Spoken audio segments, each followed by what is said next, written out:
नमस्कार साथियों, स्वागत है आपका मेरे यूट्यूब चैनल पर। जैसा कि आप सभी को पता है कि उत्तर प्रदेश पुलिस भर्ती की परीक्षाएं चल रही हैं, तो आज की वीडियो में हम उत्तर प्रदेश पुलिस भर्ती की 17 फरवरी शिफ्ट 1 के एग्ज़ाम को देखेंगे और उसके प्रश्नों के उत्तर को जानेंगे। तो चलिए वीडियो को शुरू करते हैं। सबसे पहले हमारा पहला प्रश्न आया था सरलीकरण से, जिसमें पहला प्रश्न था हमारे सरलीकरण से, जिसका ऑप्शन नंबर बी सही आंसर था। अगला प्रश्न है निम्नलिखित आकृति का अध्ययन करें और नीचे दिए गए प्रश्न का उत्तर दें। तो हमें इस आकृति को देखकर अपने प्रश्न का उत्तर देना था। जैसे कि त्रिभुज प्रशिक्षित नर्सों के लिए बताया गया है, विवाहित जनसंख्या व्रत में बताई गई है और त्रिभुज अस्पताल की नर्सों के लिए बताया गया है। तो हमें बताना है कि संख्या जो 7 है, 7 किस चीज़ के लिए है। तो 7 त्रिभुज और व्रत के अंदर है। तो त्रिभुज और व्रत मतलब क्या हो जाएगा, अस्पताल में नर्सें और विवाहित जनसंख्या मतलब अस्पताल में विवाहित नर्सें। इसका ऑप्शन नंबर सी सही आंसर हो जाएगा। अगला प्रश्न है निम्नलिखित में से कौन सा आरेख भारत, गुजरात, सूरत के बीच संबंध को सबसे अच्छी तरह से दर्शाता है। तो इसका हो जाएगा ऑप्शन नंबर डी। सबसे पहले आएगा हमारा भारत, फिर उसके अंदर गुजरात और फिर उसके अंदर सूरत आ जाएगा। इसी प्रकार से हम अगला प्रश्न देखेंगे। प्रश्न नंबर 4, निम्नलिखित प्रश्न में एक शब्द दिया गया है, उसके बाद 4 अन्य शब्द दिए गए हैं, जिनमें से एक दिए गए शब्द के अक्षरों का उपयोग करके बनाया जा सकता है, वह शब्द ढूंढें। मतलब हमें कुल मिला के सबकी स्पेलिंग को चेक करना है और देखना है कि किस शब्द को इस शब्द की सहायता से बनाया जा सकता है। तो इसका है ऑप्शन नंबर सी। अगला प्रश्न है, एक पंक्ति में मेहर बाएं से 17वें और दाएं से 19वें स्थान पर है, तो उस पंक्ति में उम्मीदवारों की कुल संख्या, इस साइड से वह 17वें नंबर पे और इस साइड से 19वें नंबर पे है। तो अपन को कुल निकालना है। तो पहले तो दोनों को आपस में जोड़ देंगे। दोनों को आपस में जोड़ेंगे तो कितना हो जाएगा, 7 दूनी 34 तो 36। दोनों को आपस में जोड़ेंगे तो कितना हो जाएगा 36। और दोनों को जोड़ा है तो पता है जोड़कर एक घटाया जाता था, तो एक घटा देंगे तो टोटल कितने बचेंगे, अपने पंक्ति में टोटल पर्सन कितने हो जाएंगे, 35 हो जाएंगे। अगला प्रश्न है, एक घनाभ जिसके आयाम 4x3x3 सेंटीमीटर है, आयाम 4x3 के विपरीत फलक पीले रंग से रंगे गए हैं, अन्य आयाम 4x3 के विपरीत फलक लाल रंग से रंगे गए हैं, आयाम 3x3 के विपरीत फलक हरे रंग में रंगे गए हैं। अब घनाभ को 1 सेंटीमीटर भुजा वाले छोटे छोटे घनों में काट लिया जाता है। ऐसे कितने छोटे घन हैं जिसके 3 फलक रंगीन हैं। यहाँ पर थोड़ा प्रश्न में घुमाया गया है ताकि आपका समय खराब हो। इसको हम डायरेक्ट ही हल कर सकते हैं। किसी भी घनाभ आकृति को आप मन में सोचिए या कोई बॉक्स लीजिए जिसके 3 कलर हैं। आमने सामने की फलक किसी एक कलर की हैं, बगल बगल की एक कलर की हैं और आजू बाजू की एक कलर की हैं। तो इनमें से हमें देखना है कि 3 कलर के फलक कौन कौन से बनेंगे। तो देखिए ऐसे कि यह एक बॉक्स है, तो 3 कलर कौन कौन सी फलकों पे आएगा, एक तो इस वाली पे आएगा, एक इस कॉर्नर वाली पे आएगा, एक इस कॉर्नर वाली पे आएगा और एक उस कॉर्नर वाली पे। मतलब ऊपर साइड 4 ऐसे घन बनेंगे जिसके 3 कलर होंगे और 4 नीचे साइड बनेंगे। तो टोटल कितने हो जाएंगे अपने घन, टोटल हो जाएंगे 8। इसका आंसर कितना हो जाएगा, 8 हो जाएगा, ऑप्शन नंबर डी। अगला प्रश्न देखेंगे हम, प्रश्न नंबर 7, एक वैज्ञानिक एक सुरक्षित प्रयोगशाला के एक्सेस कोड को याद करने का प्रयास कर रहा है, उसे निम्नलिखित विवरण याद है। कोड अंक 5 से शुरू होता है, तो मतलब पहला अक्षर क्या हो जाएगा अपना 5, 987 पर ख़त्म हो जाएगा, 987 पर अपना ख़त्म हो गया। दूसरा अंक पहले अंक का योग का 3, मतलब पहला अंक और योग अगर 3 को जोड़ देंगे तो अपना ये दूसरा अंक 8 बन जाएगा।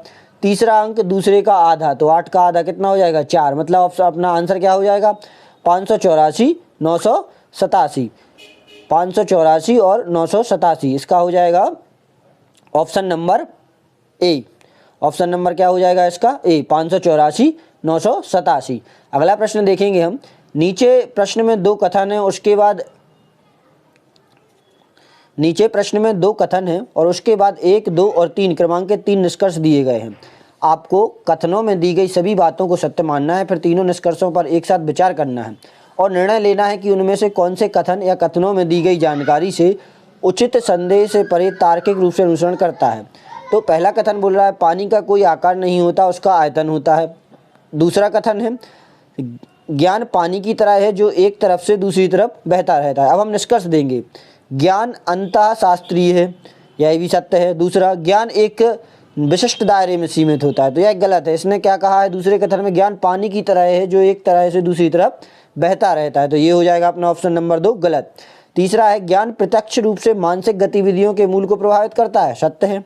तो इसका हो जाएगा पहला और तीसरा दोनों अनुसरण करते हैं, तो ऑप्शन नंबर डी। अगला प्रश्न देखेंगे हम।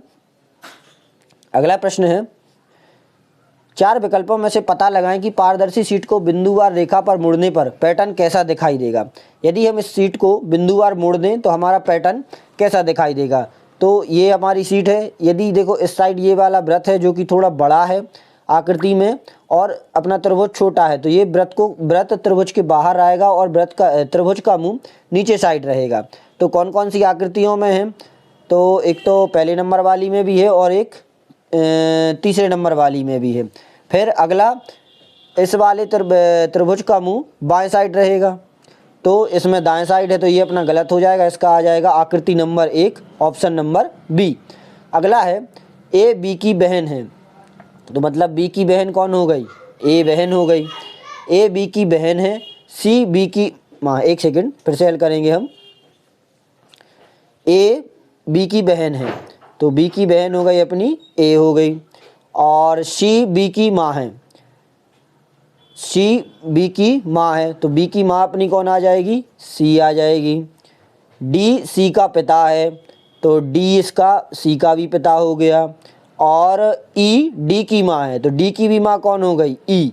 अब इनने प्रश्न में संबंध पूछा है ए का डी से संबंध, तो ए और ये भाई बहन है, इसकी माँ और ये इसकी क्या हो गए, नाना, तो डी तो होगा नाना और ए का संबंध पूछा है, तो ए अपनी कौन हो जाएगी, पोती, ऑप्शन नंबर डी।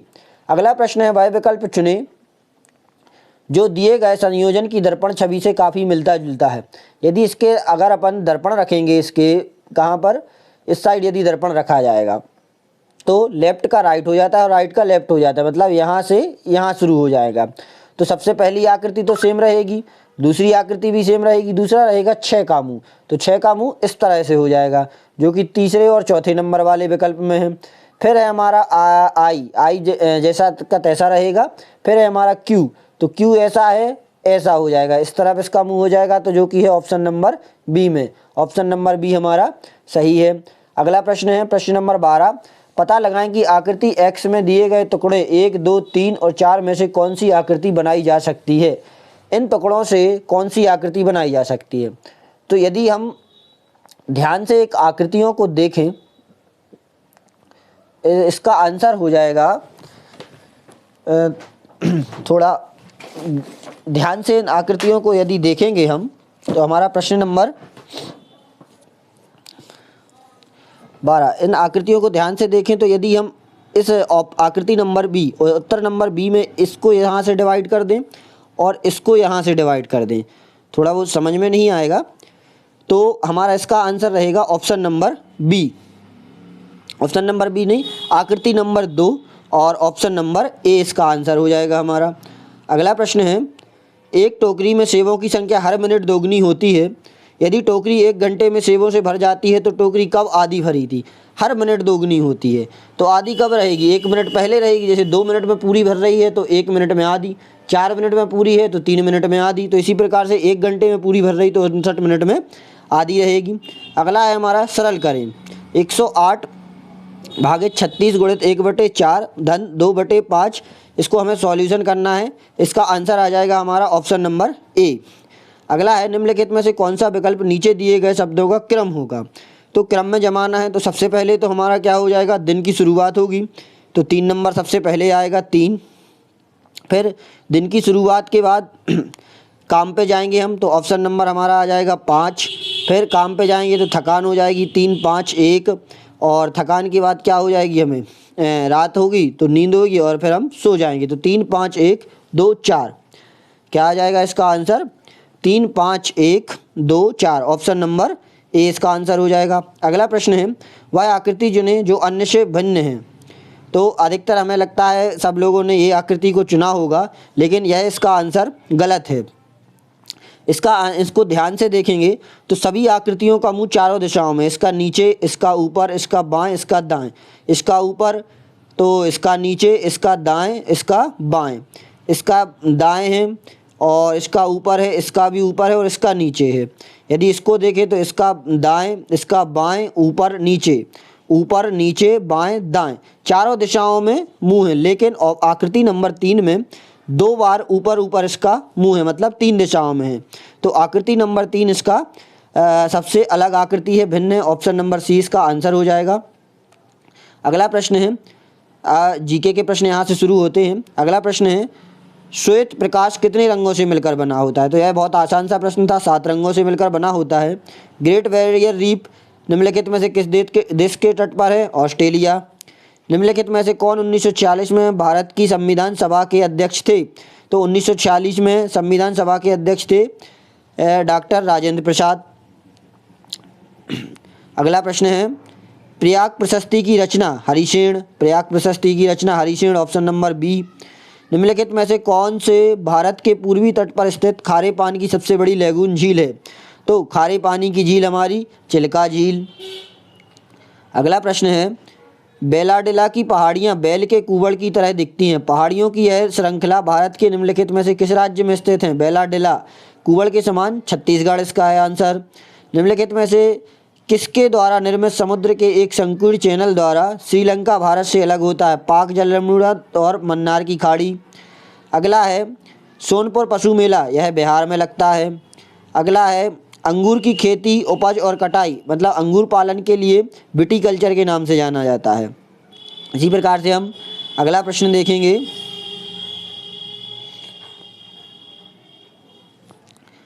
अगला प्रश्न है, निम्नलिखित में से किस राज्य के कुछ हिस्सों में 400 साल पहले नहर सिंचाई की एक स्थानीय प्रणाली विकसित हुई थी जिसे कुल कहा जाता है? तो इसका आंसर है हमारा हिमाचल प्रदेश। अगला देखेंगे हम, भारत में जनगणना संगठन के लिए सर्वोच्च पद कौन सा है? महारजिस्ट्रार और जनगणना आयुक्त। अगला देखेंगे, कुमार संभवम निम्नलिखित में से किस लेखक की रचना है? तो कुमार संभवम हमारी महाकवि कालिदास की रचना है। अगला प्रश्न, विश्व पुस्तक दिवस 23 अप्रैल को मनाया जाता है। अगला है, विश्व स्वास्थ्य संगठन का मुख्यालय जेनेवा में स्थित है। किस देश की शहरी क्षेत्रों में रहने वाली आनुपातिक जनसंख्या वृद्धि को निम्नलिखित में से क्या कहा जाता है? शहरीकरण। प्रश्न number 32, national aluminium company limited NALCO का पंजीकृत कार्यालय निम्नलिखित में से किस स्थान पर है? भुवनेश्वर, उड़ीसा। निम्नलिखित में से कौन सा उत्तर प्रदेश राज्य का एक वृक्ष है? इसका प्रश्न है अशोक। सुरहाताल प्रसिद्ध अभयारण्य जिसके साइबेरियन और अन्य ठंडे क्षेत्रों में कई प्रवासी पक्षी भी आते हैं, उत्तर प्रदेश के निम्नलिखित में से किस जिले में स्थित है? इसका आंसर है बलिया। अगला है, निम्नलिखित में से कौन सा सोशल मीडिया प्लेटफॉर्म पेशेवर नेटवर्किंग और नौकरी तलाशने के लिए सबसे उपयुक्त है? लिंक्डइन। अगला है, उत्तर प्रदेश में स्थित भदोही निम्नलिखित में से किस कला के लिए प्रसिद्ध है? भदोही है कालीन बुनाई के लिए प्रसिद्ध है। अगला है, अकबर का मकबरा सिकंदरा में स्थित है। निम्नलिखित में से उत्तर प्रदेश का कौन सा प्रसिद्ध लोक नृत्य धान और मक्के की खेती के लिए है? तो हुरका बेल। बनारस हिंदू विश्वविद्यालय की स्थापना पंडित मदन मोहन मालवीय ने एनी बेसेंट की सहायता से की थी। मथुरा में किसकी जन्मभूमि है? भगवान श्री कृष्ण की। आशा करता हूँ आपको वीडियो पसंद आई होगी। वीडियो पसंद आई हो तो वीडियो को लाइक करें, चैनल को सब्सक्राइब करें। धन्यवाद।